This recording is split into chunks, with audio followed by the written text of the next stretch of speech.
president, did you post that picture of yourself depicted as Jesus Christ? Well, it wasn't depicted. It was me. I did post it, and I thought it was me as a doctor, and had to do with Red Cross as a Red Cross worker there, which we support.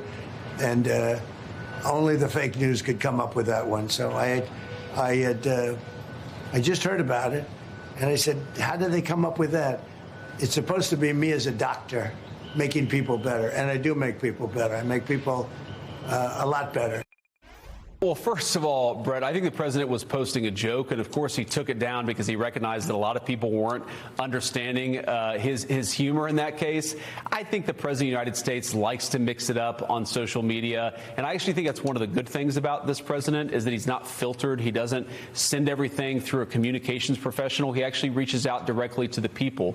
You know, when it comes to the disagreements with the Vatican, look, we're going to have disagreements, Brett, from time to time. I think it's a good thing, actually, that the Pope is advocating for the things that he cares about. But we're always going to have disagreements on matters of public policy, or I should say, sometimes we're going to have disagreements on matters of public policy. The Pope has been critical of our immigration policy, but ultimately the immigration policy of the United States is set by Donald Trump. The Pope is going to have disagreements on other issues. We can respect the Pope. We certainly have a good relationship with the Vatican, but we're also going to disagree on substantive questions from time to time. I think that's a totally reasonable thing and isn't particularly newsworthy.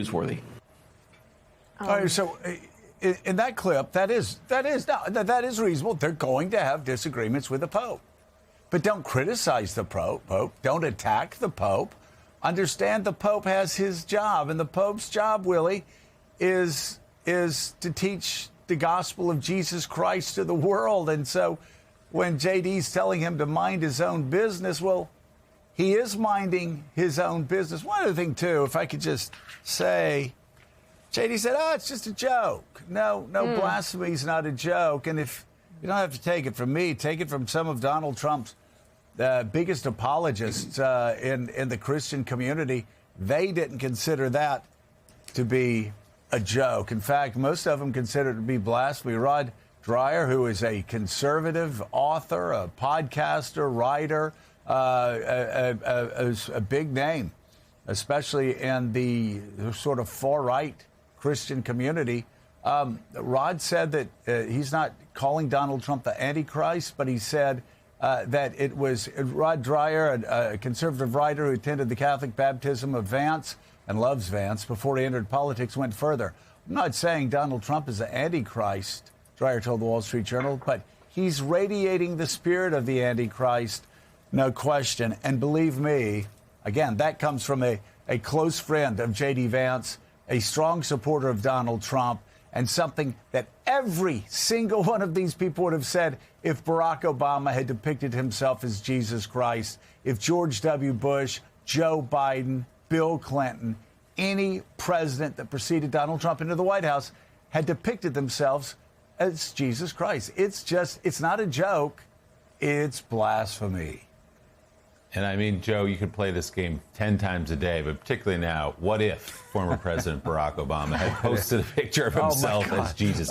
Can you imagine the wall-to-wall coverage on every network that was happy to actually, if you watched yesterday, to turn away from this story because they knew there was no good way out of it, that they couldn't buy the explanation that he was somehow a doctor. Remember when at the 2008 convention in Denver when President Obama had the columns up behind him? He's acting like he's a Greek god, and there was all this fake outrage about that. What about this? The definition of blasphemy. And again, we asked this. Yeah. Willie, the tan suit. How many segments did they do on the tan suit? How many people were shocked that he wore the tan suit? And yet this same network doesn't do anything of note on Donald Trump saying he's Jesus Christ.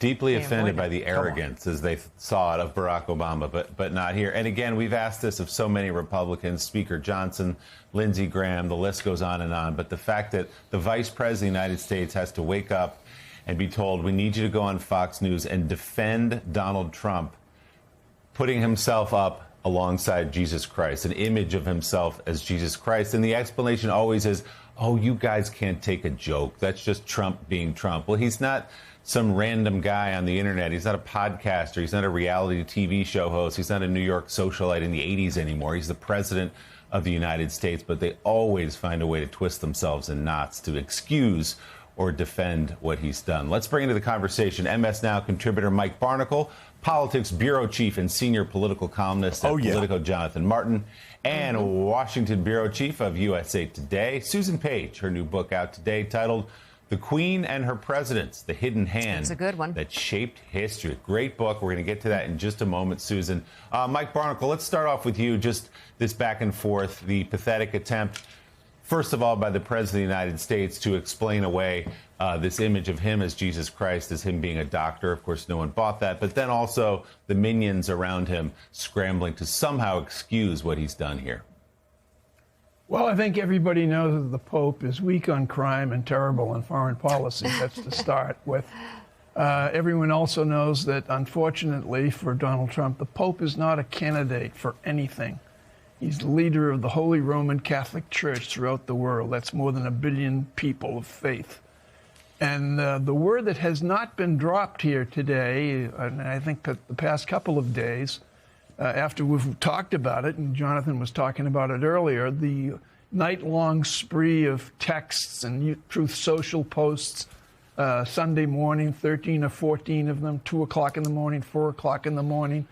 And the word that ought to be applied and thought about, I think, is stability. What is the President of the United States' sense of stability? Because we're talking about someone who has done some crazy things. And likening himself to Christ in that post that he put up and then withdrew and claiming, well, it's a doctor. I'm supposed to be a doctor in that. That's just so, it's beyond absurd. And we have a war going on that we don't know where it's going to end. And the word stability, I think, ought to be underlined each and every hour of the day in this presidency. So Jay Mart, you have, of course, Donald Trump. Some of his strongest supporters obviously come from the evangelical community. I mean, he's president of the United States because of white evangelicals. Also, conservative Catholics also have been a bedrock of his support. And of the Republican Party support, going back to Ronald Reagan when working class Catholics first started voting Republican in 1980. In this case, though, it was a 1-2 punch. He attacks the Pope late in the evening and then posts a picture of himself early in the morning as Jesus Christ. And again, I will say, if you've ever stepped into an evangelical church, I'm sorry, nobody considers that a joke. Somebody putting themselves up as Jesus Christ. I can name 10 Bible verses telling you right now. No, that's crossing the line. That's crossing the line in a way you never do. So I'm curious your reaction when you saw that the night before he undermines his support among Catholics by attacking the Pope, and in the morning among evangelicals and Catholics and any Christians depicting himself as Jesus Christ. Yeah, no, it's like he was planning on, a third punch against maybe the LDS Church or like the third leg of his stool in the coalition. Yeah. Who else can I offend? My experience, having done this now for over 10 years covering Trump, there's certain cues to look for when the rationalizers, the apologists, are really all out of excuses, guys. And the go-to when there's just nothing else to say, because you can't defend the indefensible, is he was just joking. I was just kidding. Well, I don't think he was joking about going negative on the Pope, and that's what he did. He attacked the Cardinal of Rome, the Bishop of Rome, I should say, for his crime policies. What does that even mean? The Swiss Guards? I mean, it's so bizarre. But look, there's not much for his folks to say. If you're Vance, you don't want to have to go out and explain that at all. Because it's the most thankless assignment in the world. But it does go to the heart, Joe, as you mentioned, of his coalition eroding. Because, look, the dead enders out there are going to find a way to rationalize everything. He was joking around. You guys can't take a joke. He always punches back. That's another good chestnut is if you attack him, he will counterpunch. You always hear that one, too. But ultimately, it's embarrassing. And it's embarrassing for people who otherwise would never vote for a Democrat. They don't want to vote for a Democrat. Just give them any reason to keep voting with the Republican line, and they'll take it.